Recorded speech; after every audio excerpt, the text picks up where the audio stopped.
예수님께서 죄송합니다. 제자를 부르신 후에 가버나움이죠. 가버나움. 예수님이 공생의 사역을 하실 때의 생활 터전이었습니다. 베드로 장모님의 집에서 다 같이 공동 생활을 하셨죠. 가버나움에 있습니다. 예수님의 공생의 사역 때의 집입니다. 안식일에 그래서 거기 회당에서 예배를 드리는 장면이 오늘 본문의 말씀입니다. 말씀을 봉독하고 그에 대해서 소위 묵상 나눔을 하는 것은 이 당시에 누구에게나 열려 있는 것이었습니다. 그래서 말씀을 좀 안다는 사람들, 서기관 바리새인들이 그 기회를 통해서 말씀 나눔을 많이 했겠죠. 회당 예배가 그런 것이었습니다. 사람마다 좀 이렇게 달랐겠지만 그냥 안식일 예배 때 의례하는 정도, 의례하는 수준 정도였을 겁니다. 그런데 말씀을 봉독을 하고 예수님이 가르침이라고 오늘 본문에서 표현한 그 묵상 나눔을 예수님께서 이제 하시는 것이죠. 근데 22절 뭇 사람이 그의 교훈에 논라니 이는 그가 가르치시는 것이 권위 있는 자 같고 서기관들과 같지 아니함일러라. 이 말은 그냥 묵상 나눔을 하는데 뻔한 말씀이 아니고 그 수준에서 그냥 노는 것이 아니고 똑같은 말씀인데 뭐가 달랐다라는 얘기입니다. 여러분 뭐가 달랐을까요? 오늘 말씀의 메시지, 주요 메시지입니다. 오늘 구약 병행 본문인 신명기 18장 15절에서 20절까지의 말씀에 바른 말씀, 바른 예언에 대한 내용이 나옵니다. 그 신명기 18장 15절에서 20절 그 바로 전에 있는 내용, 전단락이 무슨 내용이냐면 무슨 내용이겠습니까? 18장 9절에서 14절까지 거짓 예언, 거짓 말씀에 대한 그 내용이 나옵니다. 거짓 말씀, 거짓 예언이 이런 것이고 바른 말씀, 바른 예언이 이런 것이다 라고 신명기가 전하고 있는 것이죠. 결국 뭐 여러 가지 얘기가 나오지만 요점은 그거예요. 내가 전하라고 명령하지 아니한 말을 제 마음대로, 그것도 심지어 하나님의 이름으로 전하더라. 그래서 가나안 땅 토착 종교를 본받아서 점을 치거나 점쟁이나 기륭을 말하는 자나 요술을 하는 자나 무당, 신접한 자 같은 짓들, 그런 것들을 하나님이 가증하게 여긴다. 그렇게 하나님의 말씀 아닌 것을 하나님 말씀인 양 그렇게 전해가지고 사람을 미혹하게 하는 선지자들, 예언자들은 죽임을 당할 것이다 라고 신명기 18장 20절에서 전하고 있습니다. 죽임을 당할 것이다. 그 말씀을 할 때 그렇게 잘못 전하면, 그렇게 하나님 말씀 아닌 거를 그렇게 하나님 말씀대로 전하면 죽임을 당할 것이다. 그래가지고 그 말씀하는데 그냥 죽어버리고 그러는 것이냐. 육체적인 죽음 정도면 좀 낫게요. 그보다 더 혹독한 죽음을 성경은 말하고 있는 겁니다. 성경에서 말하고 있는 죽음은 살아있으나, 설령 살아있더라도 영혼의 빛이 딱 꺼져버린 마치 좀비 같은 존재라고나 할까, 하나님과의 살아있는 관계가 죽어버린, 정말 인간됨을 잃어버린 진짜 죽음을 의미합니다. 우리가 한국교회의 역사를 돌이켜보면 참 좋은 신앙의 전통들이 많았고 그에 대한 유산들이 지금까지 한국교회의 면면이 이어져 내려오는 것들도 적지 않지만, 반면에 길흉화복에 목을 매달고 그것을 점치고 더 나아가서 그것으로 사람들을 들었다 놨다 가스라이팅 하는 샤머니즘이죠. 샤머니즘이 기독교의 이름으로, 하나님의 이름으로 버젓이 행해져 온 것도 사실임을 부인할 수 없습니다. 여러분, 성경에서 말하고 있는 예언자는 미리 예자의 예언이 아닙니다. 일기예보할 때 예언이 아니고 예금할 때 맡을 예자입니다. 맡을 예자의 예언입니다. 다시 말하면 미리 다가올 일을 점쟁이처럼 알아맞히는 게 예언이 아니고 하나님의 거룩한 말씀을 맡은 자가 예언자죠. 그게 예언입니다. 그것을 운반하는 자예요. 운반하는 자. 예전에 신학교 때 호랑이 같은 분,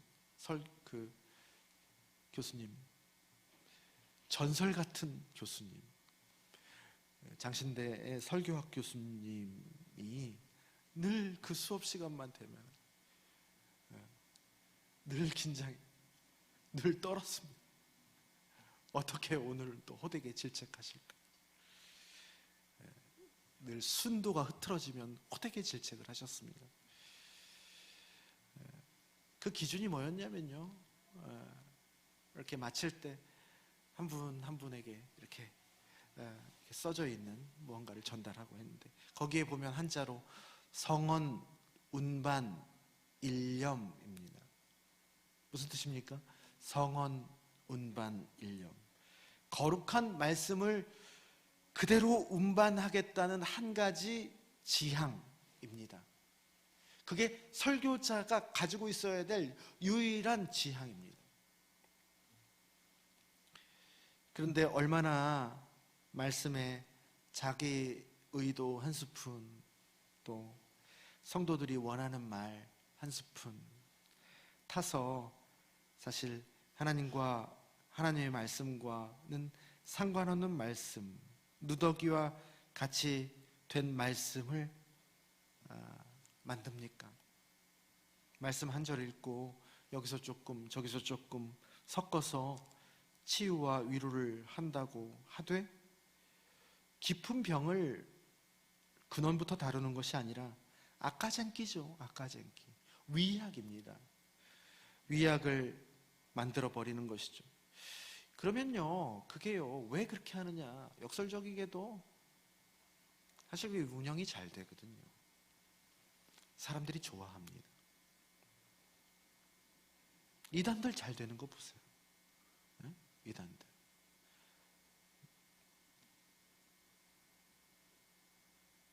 근데 건강에는 안 좋습니다.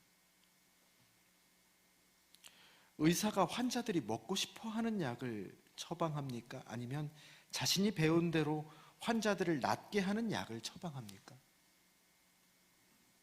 환자들이 아무리 그 약을 먹고 싶다고 해도 양심상 약 아닌 걸 주면 안 되는 겁니다.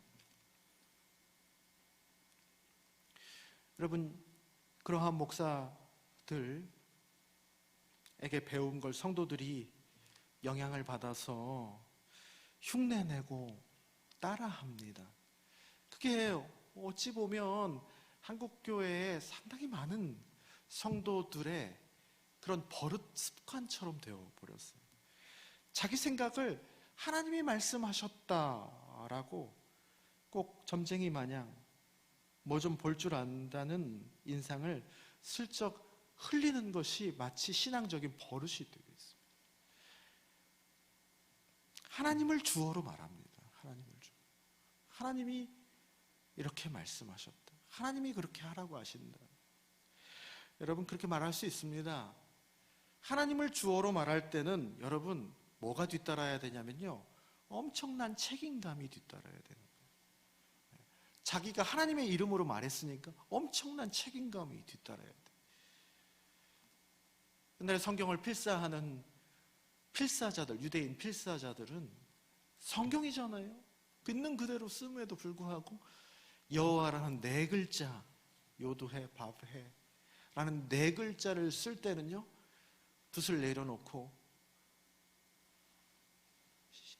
목욕 재개를 하고 다시 와서 여호와를 썼습니다. 그리고 그거를 여호와라고 읽지도 못했어요. 여호와라고 쓰고 아도나이, 주님이라고 읽었습니다. 그만큼 하나님의 이름을 입 밖에 내는 것을 정말로 조심했어요. 그런데 자기 생각을, 자기가 책임지기 싫어서 떳떳하게 자기 책임으로 하지 못하니까 하나님의 책임을 빌려서 하나님이 그렇게 하셨다라고 남발을 해버려요. 그게 다 목사들한테 배운 겁니다. 우리 교회는 그런 분들이 없기를 바랍니다.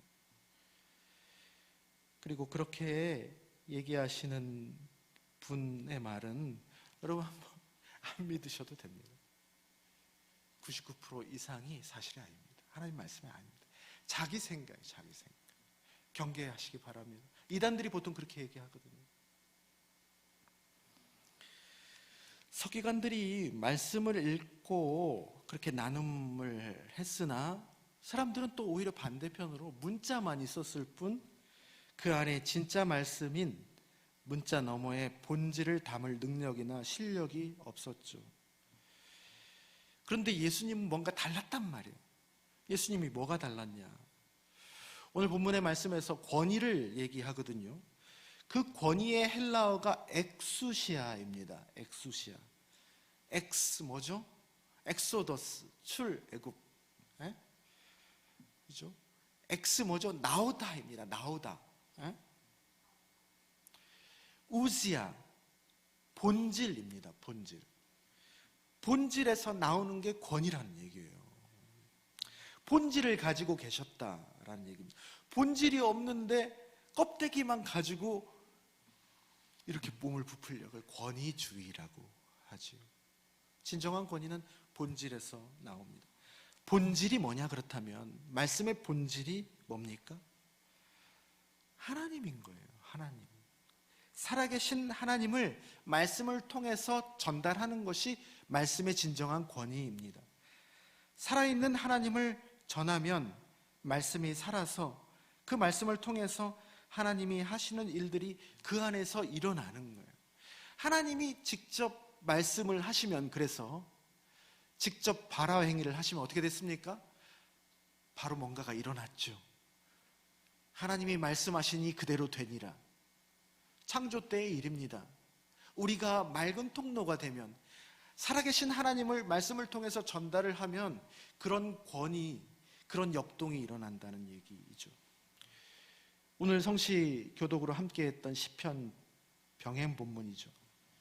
시편 111편 10절, 여러분들이 읽은 파트입니다. 여호와를 경외하는 것이 지혜의 근본이다. 하나님을 실제로 소중하게 여기는 겁니다. 여호와를 경외하는 것. 하나님을 그냥 단순히 무서워하는 것이 아니고 하나님을 귀하게 여겨서 조심하는 거죠. 하나님을 지극하게 아름다운 분으로 여겨서 그 앞에서 내가 옷깃을 여미는 겁니다. 그게 경외입니다. 그게 본질이라는 얘기예요. 그 하나님 경외가 본질입니다. 거기에서 권위가 나옵니다. 거기에서 말씀을 전달할 때 말씀의 힘이 나오는 거예요. 그렇게 전하니까 23절 이하에 한 가지 일이 일어나죠. 23절, 마침 회당에 더러운 귀신 들린 사람이 있어서 소리를 질렀다. 24절, 나사렛 예수여, 우리가 당신과 무슨 상관이 있나이까? 우리를 멸하러 왔나이까? 나는 당신이 누구인 줄 아노니 하나님의 거룩한 자니이다 라고 그 귀신 들린 사람이, 귀신이 말하는 거죠. 말합니다. 살아있는 말씀을 통해서 살아있는 하나님이 가감없이 전달이 되면요, 여러분 별로 달달하지 않습니다. 수면 밑에 깔려 있었던 당신은 하나님의 거룩한 자입니다 라는 맞는 말이죠. 그게 틀린 말입니까? 예수님을 하나님의 거룩한 자입니다 라고 고백하는 내용이 맞는 고백이죠. 그런데 그 맞는 말 속에 숨겨진 뭐가 있었습니까? 귀신의 어두움이 있었어요. 귀신이 할 말이 아니에요. 그 속에 숨겨진 거짓들이 정체를 드러내는 거예요. 예수님의 권위 있는 말씀 앞에서. 말씀 속에 살아 숨쉬는 하나님을 읽고 듣고 그렇게 나누게 되면 내 안에 있는 거짓들, 위선들, 자기 기만들이 정체를 드러내고 자신을 아프게 합니다. 껄끄럽게 합니다. 그런데 그게 좋은 거예요, 여러분. 그게 좋은 말씀이고 권위 있는 말씀. 그래서 우리가 말씀을 대할 때는, 말씀을 묵상할 때는요, 이런 것들이 드러나면서 찔려야 되는 거예요. 그래서 좋은 말씀은 껄끄럽습니다. 그래서 한번 이렇게 말씀 듣고 가면은 아유 좋으네 하고 교회 나가서 일주일 동안 싹 잊어버려요. 싹 잊어버려요. 아무런 작용이 없는 거예요. 여기 표면만 위로하고 마는 거예요. 근데요, 말씀을 들었는데 그 말씀이 한 주일 동안 내 마음속에 어딘가에 걸려 있어. 불편하게 만들어. 작용을 일으킨다는 얘기예요. 작용을 일으킨다. 그런 게 여러분 불편해도 양약인 겁니다. 그런 말씀이 깊게 치유를 하고 깊게 배부르게 하는 거예요. 에스겔이 말씀에 두루마기를 삼켰을 때 여기서 안 넘어갔어요. 안 넘어가. 근데 삼켰더니 어떻게 됩니까? 배에서 달기가 꿀송이보다 더 단 거예요. 그게 말씀의 역동입니다. 예수님이 그렇게 마귀의 겉은 달달하지만 속은 시커먼 그 기만적인 고백 있지 않습니까? 나는 당신이 누구인 줄 아노니 하나님의 거룩한 자니이다 라는 고백에 대해서 25절 예수님의 반응은 단호하고 명확합니다. 잠잠하고 그 사람에게서 나오라 말씀하십니다. 그 기분 좋은 얘기 아닙니까? 맞는 말을 했는데 예? 그거 안 속아. 조용히 하고 나와라. 그러니까 그 사람에게서 경련을 일으키고 큰 소리를 지르며 나왔다라는 얘기입니다. 바른 말씀, 살아있는 건강한 본질이 있는 그리스도인과 교회에서는 이렇게 결국 서서히 진실이 드러납니다. 달달한 고백의 퍼레이드로 하나님을 속이고 자기 자신을 속이면서 뭔가 분위기는 좋아. 분위기는 좋고 은혜로운 말은 가득해. 삶 속에, 교회 속에 가득해요. 그런데 압니다. 뭔가 알맹이가 없다는 것을. 온갖 은혜로운 말들 도대체 뭔 얘기를 하는 거예요? 그렇게 흘러가지 않습니다.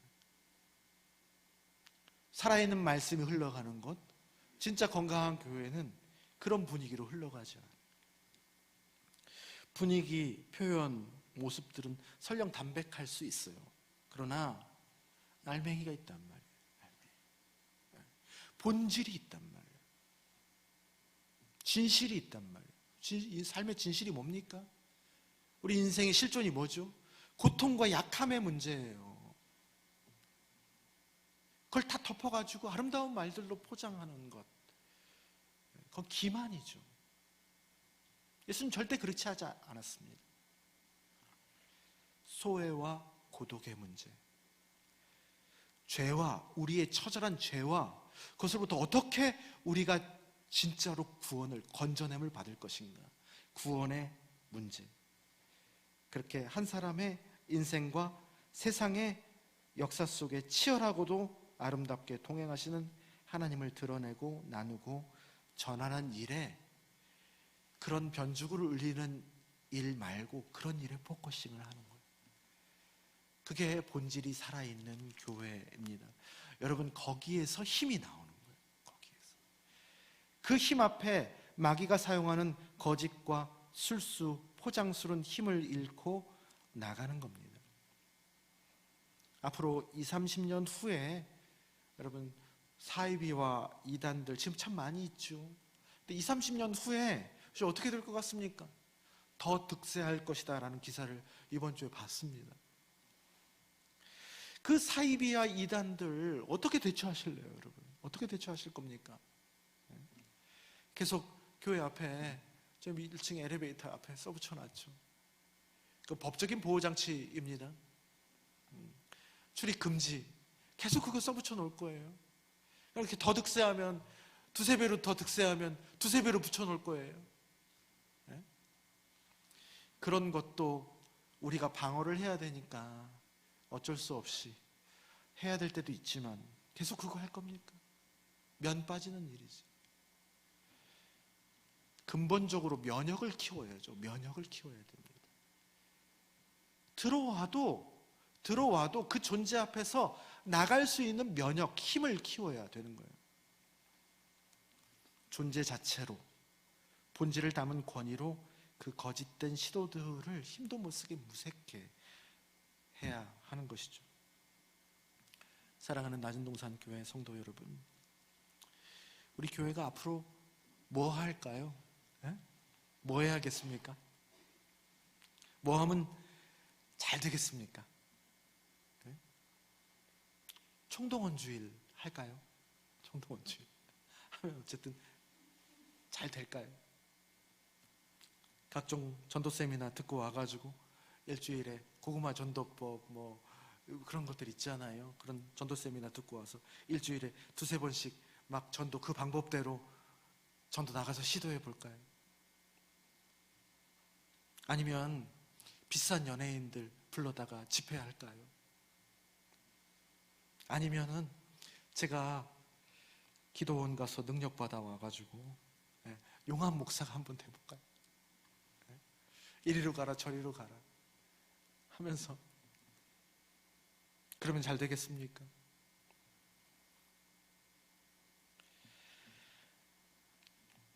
여러분, 우리 상황이 좀 궁해도, 좀 보이지 않고 더디게 가더라도 본질을 잃지 맙시다. 붙잡아야 될 것은 본질인 거예요. 그 다음에 그런 것들이 잘못됐다는 게 아닙니다. 그런 것들을 활용할 수 있어요. 근데 본질 잃어버리고 그게 무슨 소용이에요? 그게 무슨 소용? 마귀가 하나님의 거룩한 자입니다라고 그거 없이 고백하는 거 뭐가 달라요? 우리가 교회라는 것을 잊어버리면 안 됩니다. 본질을 담고 있는 곳입니다. 하나님을 경외하는 것, 그래서 그분의 말씀에 감격할 줄 아는 것, 하나님을 아는 지식과 하나님을 사랑하고 사람을 사랑하고 배려하는 그런 덕을 그 위에 쌓아가는 것, 길러가는 것, 바로 그것이 잘 안 돼도 잘 되는 길입니다. 그러한 은총이 우리에게 가득히 임하기를 주님의 이름으로 축원합니다.